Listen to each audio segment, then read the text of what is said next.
한 국가의 시작은 어디서부터일까요? 보통은 뭐 전쟁이나 혁명 아니면 조용한 합의 같은 걸 떠올리게 되는데요. 그런데 때로는 하늘에서 5마리 용이 끄는 수레, 그러니까 오룡거를 타고 내려온 신과 함께 시작되기도 합니다. 오늘 저희가 분석해 볼 자료가 바로 그런 장대한 시작을 담고 있는 삼국유사의 한 구절입니다. 아, 북부여에 대한 기록이죠. 사실 분량 자체는 굉장히 짧아요. 원문으로 보면 정말 몇 문장 안 되거든요. 그런데 이 안에 한 나라의 탄생과 소멸, 그리고 그 정통성이 다음 나라로 이어지는 거대한 서사가 압축되어 있습니다. 신화와 역사가 어떻게 서로를 필요로 하는지 보여주는 아주 흥미로운 텍스트라고 할 수 있죠. 맞습니다. 오늘 보내주신 이 자료, 삼국유사의 북부여 기록을 가지고 저희는 신화가 어떻게 역사의 옷을 입는지, 또 한 국가의 정체성을 만들어내는지 한번 집중적으로 파헤쳐 보려고 합니다. 원문 한자랑 현대어 해석이 같이 있어서 그 미묘한 뉘앙스까지 따라가 보기 아주 좋네요. 자, 그럼 이 신성하고도 전략적인 이야기 속으로 한번 들어가 볼까요? 이야기의 시작부터가 정말 스케일이 다르네요.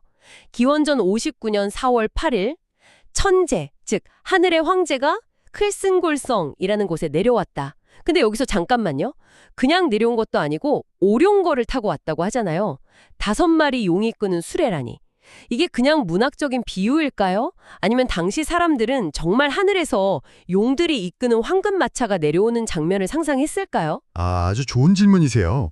제 생각엔 아마 둘 다였을 겁니다. 고대 사회에서 용이라는 상징이 갖는 그 권위, 그리고 5이라는 숫자가 오방, 즉 세상의 모든 방향을 아우른다는 의미를 생각해보면요. 이건 그야말로 세상의 새로운 지배자가 하늘의 뜻을 안고 강림했다. 이런 최상급의 시각적 선언인 셈이죠. 아, 하나의 선언이다. 네, 이걸 글자 그대로 믿었든 상징으로 받아들였든 그 메시지는 아주 명확했을 거예요. 이 땅의 이전 지배자들과는 차원이 다른 존재가 나타났다는 거죠. 그야말로 압도적인 등장이군요. 그렇게 내려온 그는 스스로 왕이 되어서 나라 이름을 북부여라고 하고 자신의 이름은 해모수라고 칭합니다. 여기서부터 모든 것이 시작되는 거고요. 그리고는 곧바로 아들을 낳아서 부르라는 이름을 지어주고 해를 왕실의 성씨로 삼았다. 이렇게 기록되어 있어요. 건국, 명명, 후계자, 그리고 왕실의 정체성까지. 국가의 기본 골격이 그 자리에서 바로 세워지는 느낌입니다. 맞아요. 그런데 여기서 이 기록의 아주 영리한 지점이 드러납니다. 오룡거나 천재 같은 명백한 신화적 정치들로 신성함을 확보하는 동시에 갑자기 아주 현실적인 증거를 들이밀거든요. 어떤 거죠? 바로 중국의 실제 역사서인 전한서를 인용하면서 신작 3년이라는 구체적인 연도를 딱 못 박아버립니다. 아, 그 부분이요. 갑자기 분위기가 역사 다큐멘터리처럼 바뀌는 느낌이랄까요? 근데 왜 굳이 우리 이야기에 중국 역사서를 끌어들였을까요? 이게 정말 전한서에 나오는 내용인가요? 그건 후자에 가깝다고 봐야겠죠. 자료의 해설에도 나와 있듯이 실제 전한서에 이 내용이 그대로 나오지는 않습니다. 아, 그렇군요. 네, 이건 저자인 이련스님이나 혹은 그 이전부터 이 이야기를 전승해온 사람들이 사용한 고도의 서사 전략입니다. 한번 생각해 보세요. 당시 동아시아 세계에서 가장 권위 있는 팩트의 출처는 중국의 정사였을 거 아니에요. 그렇죠. 거기에 근거가 있다고 말하는 순간 이 신화는 그냥 옛날 이야기의 영역을 벗어나서 증명 가능한 역사의 영역으로 한 발을 들여놓게 되는 거죠. 와, 고대식 레퍼런스 달기? 혹은 뭐랄까 국가 공인 팩트 체크, 시도라고 볼 수도 있겠네요. 맞습니다. 딱 그 표현이네요. 고대식 팩트체크. 그러니까 이 이야기는 단순히 우리 민족의 자긍심을 높이기 위한 내부용 산전물이 아니었던 거죠. 아, 외부를 향한 메시지도 있었다. 그러며 주변의 다른 나라들, 특히 중국에게 우리 역사의 시작이 이렇게나 유구하고 신성하며 심지어 너희 역사책에도 기록될 만한 사건이었다고 주장하려는 의도가 담겨 있었을 겁니다. 듣고 보니 그렇네요. 이 신화의 청중이 누구였을까를 생각해 보니 훨씬 더 깊이 이해가 됩니다. 네, 내부적으로는 백성들에게 왕권의 신성함을 각인시켜 복종을 유도하고 외부적으로는 경쟁국들에게 우리는 근본부터 다른 나라라는 걸 과시하는 거죠. 이건 단순한 신화가 아니라 굉장히 잘 만든 고대 국가 브랜딩 전략이자 외교 선언문이었던 셈입니다. 와, 정말 그렇네요. 자, 그런데 이야기가 여기서 아주 빠르게 흘러갑니다. 헤모스 왕이 나라를 세운 지 얼마 안 된 것 같은데 훗날 천재의 명을 받아서 도읍을 동부여로 옮겼다고 나와요. 아니 하늘의 뜻으로 자리 잡은 곳인데 왜 또 천재가 이사를 가라고 했을까요? 뭔가 문제가 있었던 건가요? 바로 그 부분이 이 기록의 두 번째 퍼즐 조각입니다. 사실 이 대목은 해석이 좀 필요한데요. 자료 해설에서도 지적하듯이 원문은 주어를 생략해서 마치 해모수가 모든 일을 다 한 것처럼 묘사합니다. 아, 네네. 하지만 학자들은 보통 도읍을 옮긴 것은 그의 아들인 헤브로 왕 때의 일로 해석합니다. 여러 세대에 걸쳐 일어난 복잡한 정치적 이동 과정을 왕이 천재의 명을 받아 옮겼다는 한 문장으로 압축해버린 거죠. 아, 그러니까 실제로는 뭐 권력 투쟁이나 내부 분열 같은 복잡한 사정이 있었을 수도 있는데 그걸 천재의 뜻이라는 말로 아주 매끄럽게 정리해버린 거군요. 우리가 쫓겨나거나 분열된 게 아니라 더 큰 뜻이 있어서 이동한 것이다 라고요. 그렇죠. 신화나 고대 기록이 가진 아주 중요한 기능 중 하나가 바로 그런 역사의 편집 기능입니다. 분열이나 갈등 같은 불편한 진실들을 지우고 모든 사건을 정통성의 이동이라는 일관된 흐름으로 재구성하는 거죠. 그렇군요. 원래 있던 북부여 땅은 그럼 어떻게 되는 거죠?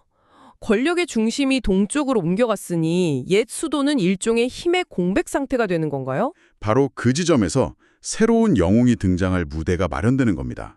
기록을 보면 곧이어 동명제라는 인물이 나타나죠. 동명제요? 네, 그가 바로 비어있는 북부여의 정통을 계승해서 졸본주의 도읍을 정하고 나라 이름을 졸본부여라고 칭합니다. 그리고 이 기록은 아주 결정적인 한마디를 덧붙이죠. 이것이 곧 고구려의 시작이다. 와, 정말 퍼즐 조각이 딱 맞춰지는 느낌인데요. 해모수가 세운 북부여, 그 아들이 옮겨간 동부여, 그리고 원래의 북부여 땅에 나타난 동명제의 졸본부여. 이 모든 부여들이 결국 고구려라는 하나의 도착지를 향해 달려가는 거대한 서사처럼 느껴집니다. 이건 우연이 아니라 아주 치밀한 설계의 결과입니다. 이 기록의 최종 목표는 단 하나예요. 고구려는 하늘의 자손인 해모수가 세운 북부여의 정통 후계 국가다라는 명제를 증명하는 것. 아, 자료에서 정리해준 계보를 다시 한번 볼까요? 첫째, 하늘의 아들 해모수가 북부여를 건국하고요. 이게 시작점이죠. 둘째, 그의 아들 헤브루가 동부여로 이동합니다. 정통성의 일부가 이동한 거죠.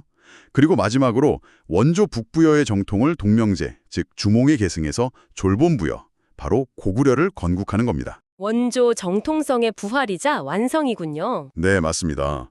이 구조를 통해 중간에 있었을지 모를 수많은 혼란과 단절을 건너뛰고 부여에서 고구려로 이어지는 아주 단단하고 신성한 연결고리를 만들어낸 겁니다. 그렇다면 이 모든 이야기의 진짜 의미를 한번 정의해 볼 필요가 있겠네요. 이건 단순한 옛날 이야기가 아니라 그야말로 고구려라는 국가의 존재 이유를 설명하는 거대한 정치적 선언문처럼 들립니다. 정확합니다. 이 기록의 목적은 크게 두 가지로 볼 수 있습니다. 첫째는 왕권의 신성화이고 둘째는 역사적 정통성 확립입니다. 왕권의 신성화는 이해가 쉬울 것 같아요. 왕이 그냥 힘센 사람이 아니라 하늘이 보낸 사람의 후손이라고 하면 감히 누구도 그 권위에 도전할 생각을 못할 테니까요. 그렇죠. 반란을 일으키는 건 그냥 왕이 아니라 하늘에 대적하는 행위가 되어버리니까 통치가 훨씬 수월해졌겠죠. 네네. 왕의 권위를 인간계의 경쟁 논리에서 벗어나게 해주는 초월적인 장치인 셈이죠. 그럼 역사적 정통성 확립이라는 건 고구려가 갑자기 툭 튀어나온 신생국가가 아니다. 이런 걸 강조하려는 거겠군요. 바로 그겁니다. 그 이전에 있었던 북부여를 계승한 유서 깊은 나라라는 점을 강조하기 위한 것이죠. 북부여, 동부여, 졸본부여처럼 여러 부여의 이름이 등장하는 건 실제로 만주 일대에서 흥하고 사라졌을 여러 정치 집단들의 복잡한 역사를 정통성의 계승이라는 하나의 거대한 줄기로 꿰어 맞추려는 시도거든요. 아, 흩어져 있던 역사의 파편들을 모아서 하나의 이야기로. 네. 고구려는 이 지역에서 가장 먼저 하늘의 선택을 받았던 북부여의 공식적인 계승자다.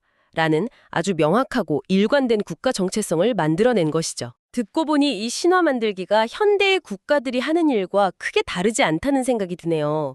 건국 영웅을 기리고 중요한 역사적 사건을 기념일로 만들고 교과서에서 우리 역사의 정통성을 가르치는 모든 행위들이 결국은 우리는 누구인가라는 정체성을 만들고 자부심을 불어넣으려는 시도잖아요. 아주 정확한 지적입니다. 수단이 오룡거에서 기념식이나 역사 드라마로 바뀌었을 뿐 국가라는 공동체의 정체성을 하나의 강력한 서사로 묶어내려는 시도는 예나 지금이나 똑같습니다. 그런 의미에서 이 북부여 기록은 한 국가의 공식 스토리가 어떻게 탄생하고 작동하는지를 보여주는 완벽한 원형이라고 할 수 있습니다. 오늘 저희는 삼국유사의 정말 짧은 기록 하나를 가지고 북부여의 건국 신화가 고구려의 시작과 어떻게 연결되는지 아주 깊이 있게 들여다봤습니다. 하늘에서 내려온 해모스부터 그 정통성을 이은 주몽까지 이 장대한 이야기는 한 국가의 정체성과 자부심이 어떻게 신화라는 틀을 통해 만들어지고 선포되는지를 보여주는 강력한 증거인 것 같네요. 네. 그리고 역사는 종종 승자의 관점에서 혹은 후대의 필요에 의해 재구성된다는 사실도 다시 한번 확인하게 되죠. 이 기록 역시 고구려의 입장에서 그들의 뿌리를 가장 위대하고 신성하게 만들려는 뚜렷한 의도가 담긴 일종의 공식 역사 편찬 사업의 결과물이라고 볼 수 있습니다. 신화와 역사의 경계에서 펼쳐지는 한편의 대서사실을 본 기분입니다. 정말 흥미로운 탐험이었어요. 네. 여기서 마지막으로 한 가지 아주 흥미로운 질문을 던져보며 마무리를 할까 합니다. 네, 어떤 거죠? 오늘 살펴본 자료에 따르면 북부여 왕실의 성씨는 분명 해씨였습니다. 해모수, 해부로 모두 그렇죠. 그런데 우리가 잘 알다시피 고구려 왕실의 성씨는 고씨잖아요. 정말 그러네요. 그 생각은 미처 못했어요. 이 기록이 고구려가 부요의 정통성을 계승했다는 걸 그렇게나 강조하면서 왜 왕실의 성씨가 다른지에 대해서는 한마디도 설명하지 않는 거죠? 바로 그 침묵이 우리에게 또 다른 질문을 던집니다. 어쩌면 고대인들에게 계승과 정통성이라는 개념이 오늘날 우리가 생각하는 혈연이나 성씨 중심의 북의 계승과는 다른 의미를 가졌을지도 모른다는 상상을 해볼 수 있지 않을까요? 혈통의 직접적인 연결보다 더 중요한 게 있었을 수도 있다. 네, 건국 이념이나 하늘의 뜻을 이어받았다는 상징적인 의미의 계승, 혹은 영토나 백성을 물려받는 것을 더 중요하게 여겼을 수도 있다는 가능성 말입니다. 이 기록의 침묵이 오히려 우리에게 고대 사회를 이해하는 새로운 관점을 열어주는 셈이죠.